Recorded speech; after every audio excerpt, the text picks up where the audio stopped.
आधुनिकता के अतिवाद में अंधा हुआ हमारा मानवीय समाज लगातार पर्यावरण को नष्ट करता चला आ रहा है।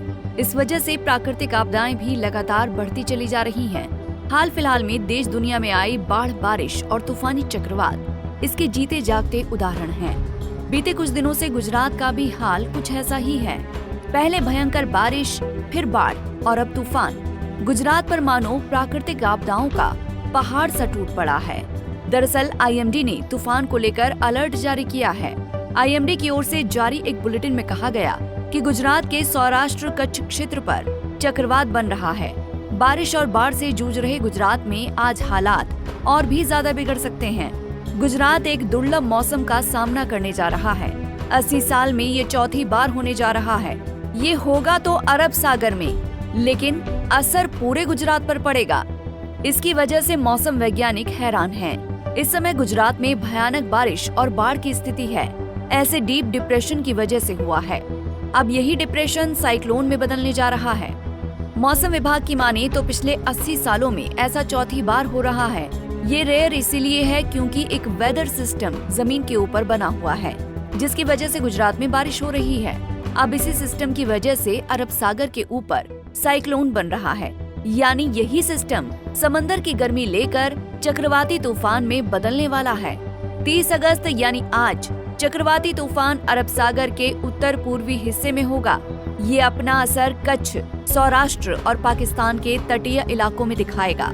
मतलब ये कि आज भी चक्रवाती तूफान की वजह से गुजरात में मौसम के प्रकोप से कोई राहत नहीं मिलने वाली है। इसके बाद अगले 2 दिनों में ये धीरे धीरे पश्चिम दक्षिण पश्चिम की तरफ बढ़ जाएगा। गौरतलब है कि बीते कई दिनों से लगातार हो रही भारी बारिश और बाढ़ की वजह से गुजरात के हालात पहले से ही बेहद खराब हैं। राज्य में जलाशय, बांध और नदियां खतरे के निशान से ऊपर बह रही हैं। बीते 4 दिन में बाढ़ की वजह से 30 लोगों की मौत हो चुकी है। वहीं हजारों लोगों को बचाया गया है। एनडीआरएफ, एसडीआरएफ के साथ सेना ने भी मोर्चा संभाल लिया है और बाढ़ में फंसे लोगों का रेस्क्यू किया जा रहा है।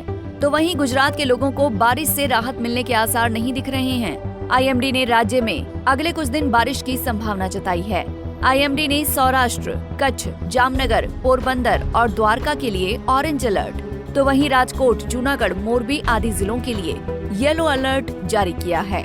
भारतीय मौसम विज्ञान विभाग की साइंटिस्ट सोमा सेन रॉय ने जानकारी देते हुए बताया कि इससे पहले 1944, 1964 और 1976 में इस तरह का दुर्लभ मौसम देखने को मिला था, जब जमीन के ऊपर एक्टिव डीप डिप्रेशन यानी वेदर सिस्टम ने अरब सागर से गर्मी चुराकर और भयानक रूप लिया था। समंदर के ऊपर चक्रवाती तूफान में बदल गया था। मौसम कार्यालय ने कहा कि 1976 के बाद अगस्त में अरब सागर के ऊपर उठने वाला ये पहला चक्रवाती तूफान होगा। आईएमडी के आंकड़ों के मुताबिक इस साल 1 जून से 30 अगस्त के बीच सौराष्ट्र और कच्छ क्षेत्रों में 799 मिलीमीटर बारिश हुई है, जबकि इसी अवधि में सामान्य 430.6 मिलीमीटर बारिश हुई है। इस अवधि में सामान्य से 86% अधिक वर्षा हुई। मध्य और उससे सटे उत्तरी बंगाल की खाड़ी के ऊपर एक और कम दबाव का क्षेत्र पश्चिम उत्तर पश्चिम की ओर बढ़ने और शुक्रवार तक पश्चिम मध्य और उससे सटे उत्तर पश्चिमी बंगाल की खाड़ी के ऊपर और अधिक चिन्हित होने की संभावना है। आईएमडी ने कहा, इसके उत्तरी आंध्र प्रदेश और आसपास के दक्षिण ओडिशा तटों की ओर बढ़ने और रविवार तक पश्चिम मध्य और इससे सटे उत्तर पश्चिमी बंगाल की खाड़ी के ऊपर एक दबाव में तब्दील होने की संभावना है। तो प्रकृति के प्रहार से एक बार फिर हाहाकार मचने वाला है। प्रशासनिक स्तर से लेकर सभी लोगों को सतर्क कर दिया गया है।